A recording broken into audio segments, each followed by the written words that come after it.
Kiss my ass. Hi, folks. Welcome to the big show on a filthy Tuesday out of the state of Georgia. Good to be with you. In the news today, got some funny shit. I don't know. You know how I've been avoiding bread? I'm like a fucking bitch with this shit, but I have to. This job isn't conducive to moving around. I'll be sitting on a plane or in a hotel room or at my fucking desk at home or on the couch, and it's just not conducive. I force myself to work out a couple times a week, but most of my life, and I'm half Italian, as you know, and I'm fucking avoiding bread and pizza like it's AIDS. I just got sick of it last night. So I ate 2 croissants, and you're like, ooh, big deal. I'm not done yet. I just ate 2. My wife eats all that shit. You know, like Gutfeld says, it's about accessibility. When I lived by myself as a bachelor, I never had any food. You open my fridge, bottle of vodka, a jar of pickles, some mustard. I could get through a month with that. But now the wife has a metabolism of a fucking hummingbird who smokes meth. And, just fucking sits in front of me, rubbing it in. And I go, I don't understand why you don't have pizza and pasta 4 times a day. I would be doing that. So I'm so sick of it. And last night, I'm like, Jesus Christ. I worked hard. I've been fucking flying all over. I ate the 2 croissants. Then I ate 2 popsicles. And then I went back in after she went to bed. I grabbed, it's about 1/3 of a loaf of Italian bread left. I left it in the bag, brought it in, sat on the couch, and ripped pieces out of it. A chunk of bread like this. It's probably the equivalent of eating like 2 large subs, bread-wise. I was just fucking sitting there watching the Dolphins fucking beat up on, who? Rams, who, of course, I had in the pool. Boy, did I embarrass myself. I think a 6-year-old retarded girl won the pool this week. She picked the pretty colors on the hockey team she wanted. And I am stinking it up. Although I could get like a 13. This is how the pool works. But I could get a 13 and the guy up top could get a 4 this week, hopefully. But the guys at the top seem to be getting 9s and 11s all year. So I don't know why that's... I won the whole thing once. That's all you need to know. But so depressing. I told you yesterday, when I got home Sunday, every time I flipped the channel, something bad was happening to the team I had picked. Same thing last night. I'm watching King of Tulsa, which you should... King of Tulsa? King? I always say King of Tulsa. What the fuck? Yeah, he's Arab. The King of Tulsa? Yes, he's... Yeah. Tulsa King, and it's, guys, you got to watch it. The writing's predictable, and it's a little cheeky, whatever. But it's like a fun show. People are loving it. It's getting great numbers. It's the mob, New York mob with Stallone going against rednecks in Tulsa. It's fucking. How can that not be fun? And it's just what you think it is. It's a little over the top, but it's easy to follow. And Stallone is just this charming. And you're watching him, and half the time you lose the plot line because you're studying Stallone's face, going, "What the fuck?" He's just his cheeks are all puffed out, his mouth's crooked, fucking. Geez, I hope he's not watching because he does follow me. Remember on Instagram, Sly, you're the best. What I'm saying is, I've been watching it religiously, and I fucking love it. It's just fun. Some of the writing's very predictable, but it's just. Good fun. What was I talking about? Something about Monday Night Football. That's what I was saying. I kill time. You guys know I don't watch sports in real time. I haven't for years. So I'll watch a couple King of Tulsas. Tulsa Kings, and then I flipped to the game, and sure enough, I see first thing I put on, I see fucking a dolphin doing a sweep. You haven't seen running since 1960 for about 40 years. Anyways, enough of my yappity-dappity. I didn't show you guys a clip of Seinfeld talking about me on Tom Papa's podcast, did I? I'll bring that clip in a day or two. This is called Blow Your Own Horn Week for Nick Di Paolo. But somebody sent this. My wife said, come in here. I want to show you something. And I'm like, what did I do? Did I fucking leave mud in the kitchen? I've actually been known to go out in the backyard to take the trash out in the alley, and I come back and I track dog shit through the house. Fucking unbelievable. Anyway, she says, take a look at that. I think you're going to like this. And she had a smirk on her face. I was thinking it was going to be whatever. And she found Don Jr. talking about yours truly. And just full disclosure, I had him on this show a couple times when he was promoting books. Probably going to get him back. Anyways, this is him on his show on Rumble. Oh, let me say this real quick. I know you guys are a little confused out there that, used to get my show on Mug Club and you're wondering where to go after the first half is over. And so they are working on that. This shit happens very fast, but Gerald, Crowder, all the brain trust there and Rumble are working on it. Eventually there's going to be I know right now you're like, well, where's the second, where do I get the second half of the show? Eventually there's going to be a Rumble button they're telling me on my page. It'll send you to. So like I said before, Crowder's thing got bought up by Rumble, his channel. And anyways, I know right now it's in flux, but they're working on it as we speak. And I'll bring it up again in the show. Here's Don Jr. on his podcast today talking about me, or yesterday, I don't know when. Nick Di Paolo for press secretary.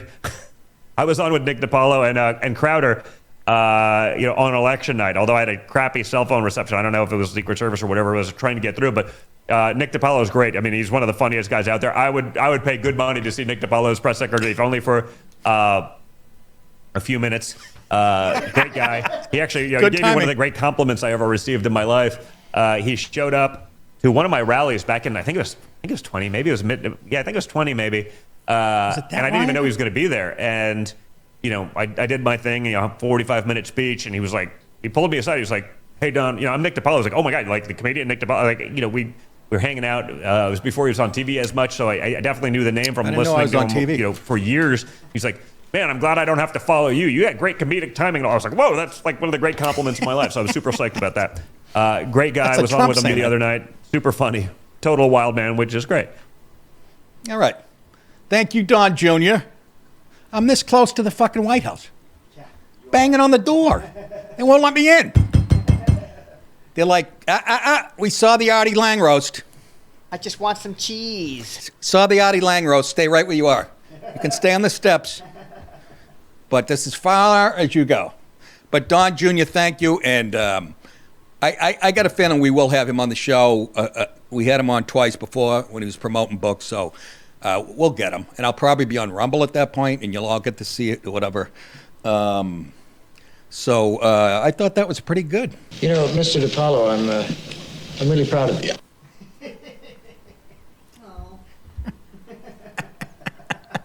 Come on, between that, I got a clip of Seinfeld saying Nick Di Paolo gave me the best joke any comedian's ever given me. And he tells us a joke on Papa. And he told me that when I gave it to him. I ran into him a week later in L.A. He told me, he goes, that's the best joke in my act right now. And he still feels the same way. And I know he wasn't bullshitting because he used it. I probably said this on the show before. But he used it on Letterman. I saw him in his sitcom. He does stand-up at the beginning. He used it there. And somewhere else, I can't remember. So I was very proud of that. I'll pull that one. We'll do it Thursday. Yeah, sure. All right, let's get to it. I think I came on myself. That's enough. Yeah. You got to say it into the mic, dude.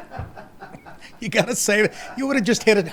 You would have just hit a god. That would have been a home run in 28 parks. But what you do, you turned into a long single.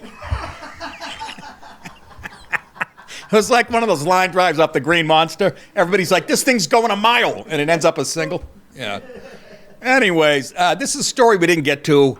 I'll get to all the appointments Trump's making and all that important stuff. But we didn't get to this yesterday, but I thought it was indicative of what the fucking left has done to this country. Wary Geary cops quit.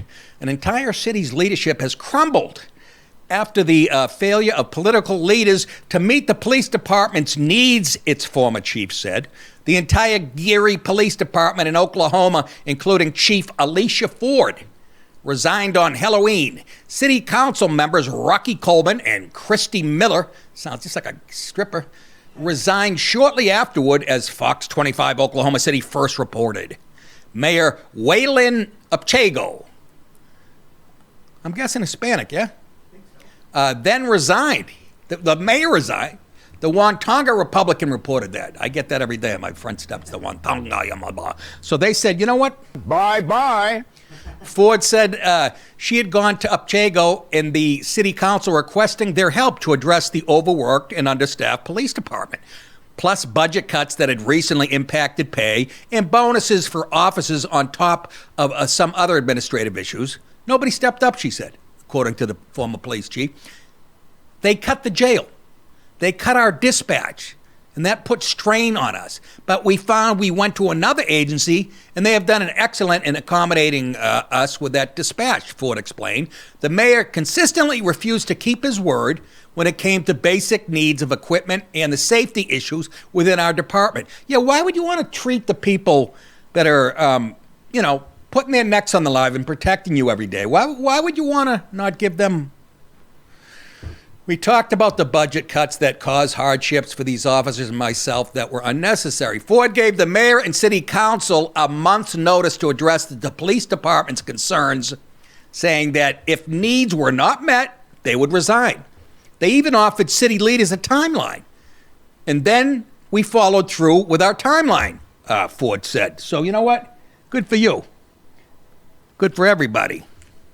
That's fucking beautiful. I don't know what the fuck I was looking at. An interim chief has since taken over, and his name is Bum Phillips. Brian Erlach. An interim chief has since taken over the Geary Police Department, and residents are still able to make 911 calls. 911. I always fuck that up. It's 911. You don't. I always say that when I'm talking about the towers. I've referred to it as 911. And I go, fuck you people, it looks like two ones. You dyslexic? I honestly might be. Because I get fooled on shit like that you can twist. My parents said it's just retardation. My father pushed me off the bassinet when I was about 11 months old. Hit the corner of a fucking coffee table. He didn't give a shit. That's not funny. People could probably die that way. All right, let's get to the big ass shit. First of all, Trump has the last laugh with female chief of staff. When Donald Trump took the stage in West Palm Beach, Florida, to claim victory in last week's presidential election, he called his campaign manager, Susie Wiles, out from behind a row of his relatives to thank her. He made her the first female chief of staff ever. Oh, you know that's burning the tits off the Democrats. Mr. Sexist, Mr. Hitler. He's appointing women and minorities. I'll get to rubbing it in your face, the left. He's everything you want to be. The people who voted for him, all that diversity you pretend to love, he's getting it all. Because they can tell he's authentic and you're all full of fucking shit. Here is a bit about who Susie Wiles is. Susie likes to stay sort of in the back, let me tell you. The ice thing. I like mosquitoes. Donald Trump has made campaign co-chair Susie Wiles his incoming White House chief of staff. This makes Wiles the first woman to step into the powerful role. So who is she? Wiles has been in politics since the 1970s. But with this role, she moves from being largely behind the scenes to the president's closest advisor and counsel. Wiles had stints in Ronald Reagan's campaign, but most of her experience was in Florida. For example, she's credited with helping businessman Rick Scott win the governor's office. Pause. Okay, that's good, but I'm not a big fan of him. I think he's a snake in the grass, too. But I could be wrong. Go ahead. Oh. Boy, I did a shit job of picking that clip. Excuse me. He also appointed... So she's chief of staff. Why would she do that? Well, I don't know. She ran this campaign. You think she did a good job? It wasn't a home run. It was a grand fucking slam. A grand slam walk-off, bottom of the ninth, down by fucking 3.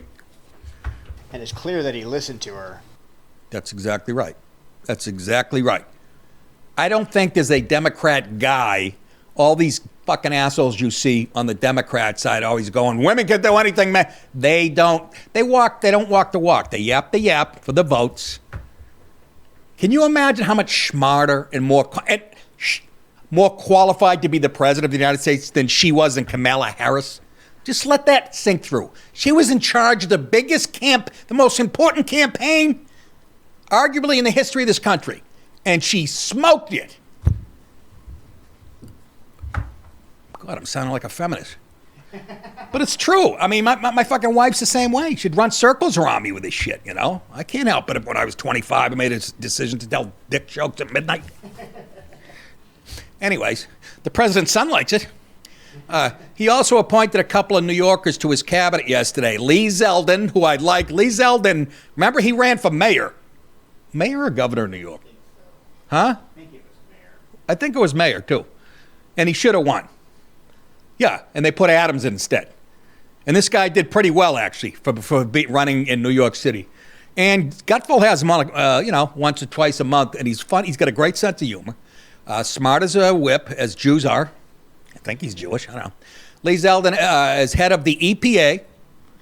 That's the Environmental Protection Agency. I forget why he's qualified for that. But anyways, I'm glad he's in there. And my girl, who initially, when Trump was looking to pick a vice president nominee, Elise Stefanik was my first choice because she always had his back during COVID and all that other horse shit. She was always on TV defending him. I think she's Staten Island. It's tough as nails. Elise Stefanik, a very pro-Israel choice to be ambassador to the UN. Smart. See, he knows what he's doing now. He was a novice when he came in the first time, but he's surrounded by great people. I guess he isn't a misogynist. This is what I said. I don't think he's a misogynist after all, said no one in the idiotic mainstream media. You know? Are you learning anything from this? No, you're not. They're already out there bashing and fucking haven't learned a goddamn thing. Where the fuck are my sound drops? They disappear. I'm going to let you watch me put them in. I need a witness. God damn it. So yes, those are the picks. Also, I don't know if this is confirmed, but when I went to bed last night, it said Marco Rubio was this far from being Secretary of State. He'll be the first Hispanic Secretary of State. Wow, what a racist Hitler is. You guys on the left? Oh, by the way, let me just throw this in. I read Joy Reid's show was down 69%. Morning Joe, 40%. They took a fucking beating in the ratings last night or the day. I mean, cratering. Lawrence O'Donnell, the most pompous jerk off on at 11 o'clock. These people are irrelevant anyways. Their shows are cratering. You know why? We have a new media. It's called X/Twitter. You're finished. America finally woke up. I thought they would do it when I started comedy at 88. It took fucking, I was a little off, 37 years. So anyways, Kristi Noem, head of Homeland Security Secretary. Hopefully there'll be some dogs running wild and she'll put them down like you read about in Dog Weekly. So he's picking people. First of all, another chick. And I knew she was going to have I'm just saying this, and I mean this as a compliment, Trump. He's a pussy, huh? But he takes the beautiful, his lawyer, Abba, she's a supermodel. But she's smart as she is pretty. You know? Noam is a governor. He knows what the fuck he's doing. This guy's, he's Hugh Hefner. And Elise Stefanik is a killer. I mean, again, folks, I'll say it one time real quick. I already mentioned. Those of you guys, I guess you're on Rumble now. I think Mug Club is dissolved, but, and like I said, you're probably looking for a way to get to the second half of my show. And like I said, they're going to straighten that out within days, I'm told. So we know where to send you. So I'm just saying, be patient. This thing's happened so quick. Anyways.